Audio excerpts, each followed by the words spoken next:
Assalamualaikum warahmatullahi wabarakatuh. Alhamdulillahi rabbil alamin. Nahmaduhu wa nasta'inuhu wa na'udzu billahi min shururi anfusina wa min sayyiati a'malina. May yahdihillahu fala mudilla lahu wa may yudlil fala hadiya lahu.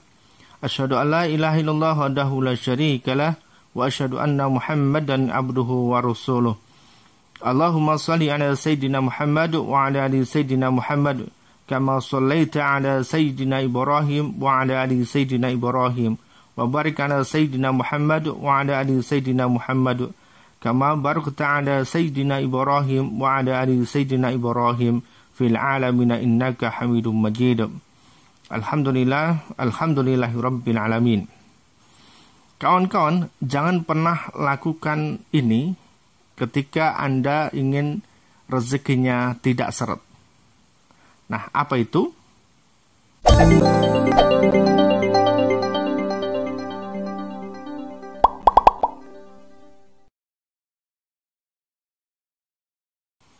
Rasulullah SAW pernah bersabda bahwa ketika seseorang bangun di pagi hari dan hanya dunia yang dia pikirkan, seolah-olah tidak ada haknya Allah di pagi hari itu, maka Allah akan tanamkan 4 penyakit dalam hatinya.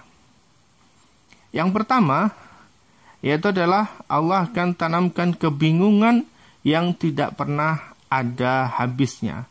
Maka ada ketika seseorang di siang hari akan merasa bingung. Dalam kehidupannya hanya ada bingung dan bingung. Apa yang dia lakukan seolah-olah itu salah.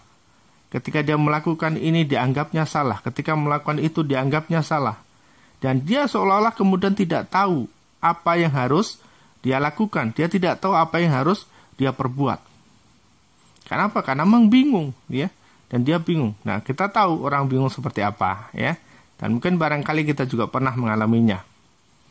Kemudian yang kedua, yaitu adalah Allah akan sibukkan dia, seolah-olah kesibukan itu tidak pernah ada habisnya. Jadi kesibukan yang tidak pernah ada habisnya. Bahkan dalam kehidupannya itu seolah dia orang yang paling sibuk. Tetapi kesibukannya itu tidak pernah membuahkan hasil. Kesibukannya tidak pernah mengantarkan dia dekat dengan Allah Subhanahu wa taala. Bahkan mungkin barangkali semakin jauh. Dia sibuk tetapi tidak pernah ada hasilnya. Hanya capek saja yang dia rasakan. Sibuk ya. Kesana kemari bekerja, kesana kemari beraktivitas. Mungkin barangkali orang ketika melihat, oh dia itu paling sibuk dia. Tetapi kesibukannya itu sekali lagi tidak pernah menghasilkan apapun. Kemudian yang ketiga, yaitu adalah kebutuhan yang tidak pernah terpenuhi. Barangkali karena dia bingung, kemudian kesibukannya, aktivitasnya itu tidak terarah, sehingga apa yang dia lakukan itu tidak pernah bisa menghasilkan sesuatu dan kemudian kebutuhannya itu tidak pernah terpenuhi. Meskipun mungkin kebutuhannya secara finansial juga tidak begitu banyak, tetapi ternyata tidak pernah terpenuhi. Ya. Kalaupun mungkin ada hasilnya, itu pun juga tidak banyak. Ya, ada rasa yang kurang. Dia merasa bahwa kebutuhan saya itu banyak, tetapi kenapa hasil yang saya peroleh itu hanya sedikit gitu ya. Jadi kebutuhan yang tidak pernah terpenuhi. Dan yang keempat itu adalah khayalan yang tidak pernah terwujud. Dia akan membayangkan saja, seandainya saya memiliki ini, seandainya saya memiliki itu, seandainya saya melakukan pekerjaan ini, seandainya saya melakukan pekerjaan itu, seandainya saya mengambil langkah begini, seandainya saya mengambil langkah begitu. Hanya berandai-andai, berkhayal ingin mendapatkan sesuatu yang besar, tetapi itu sekali lagi hanya dalam sebuah khayalan saja dan tidak pernah terwujud. Sekali lagi, ini ditanamkan oleh Allah Subhanahu wa taala dalam hati seseorang yang ketika bangun di pagi hari itu hanya ada dunia saja, seolah-olah tidak ada haknya Allah di pagi hari itu. Ya, apa tadi? Yang pertama yaitu adalah kebingungan yang tidak pernah ada habisnya. Yang kedua, kesibukan yang tidak pernah selesai. Dan yang ketiga adalah kebutuhan yang tidak pernah terpenuhi. Dan yang keempat yaitu adalah khayalan yang tidak pernah terwujud.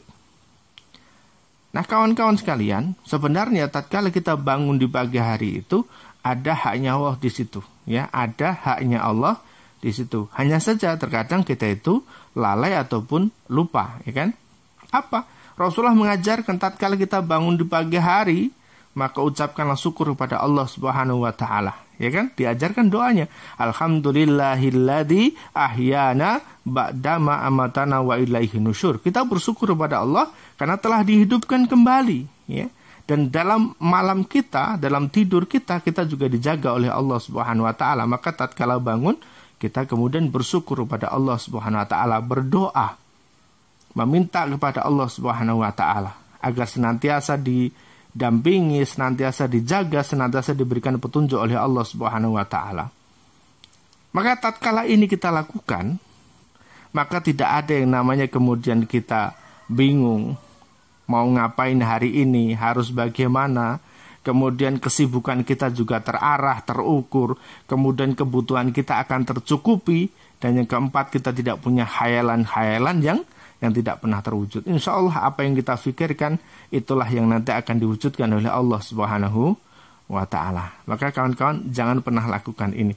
Karena ketika kita melakukan ini, itu berarti kita telah memutus rezeki dari Allah Subhanahu wa ta'ala. Maka benar kalau kemudian rezeki kita menjadi seret. Lantaran apa tadi? Lantaran ketika kita bangun di pagi hari itu, hanya dunia yang kita pikirkan. Bagaimana saya mengejar dunia hari ini? Bagaimana saya mendapatkan hasil hari ini? Bagaimana saya bekerja hari ini? Oke, boleh ya. Tapi itu nanti. Ketika kita baru bangun, maka dunia itu berada di nomor sekian. Yang pertama adalah kita harus mendekatkan diri dulu kepada Allah Subhanahu wa ta'ala. Kita pikirkan, karena itu ada haknya Allah di situ. Setelah bangun kita doa, kemudian ambil air wudhu, dan kemudian kita sholat, kita baca Quran, kemudian kita berdoa kepada Allah Subhanahu wa ta'ala. Sekali lagi kita senantiasa berdoa, berhusnudzon kepada Allah Subhanahu wa ta'ala, agar di siang hari, agar di hari ini dan di hari-hari berikutnya kita senantiasa dijaga oleh Allah Subhanahu wa ta'ala, dibimbing oleh Allah Subhanahu wa ta'ala, sehingga tidak ada lagi yang namanya bingung, sehingga tidak ada lagi namanya kesibukan yang tidak pernah terarah, sehingga tidak ada lagi yang namanya kebutuhan tidak terpenuhi, sehingga tidak ada lagi yang namanya khayalan-khayalan yang membuat kita semakin terbuai dan jauh dari Allah Subhanahu wa ta'ala. Assalamualaikum warahmatullahi wabarakatuh.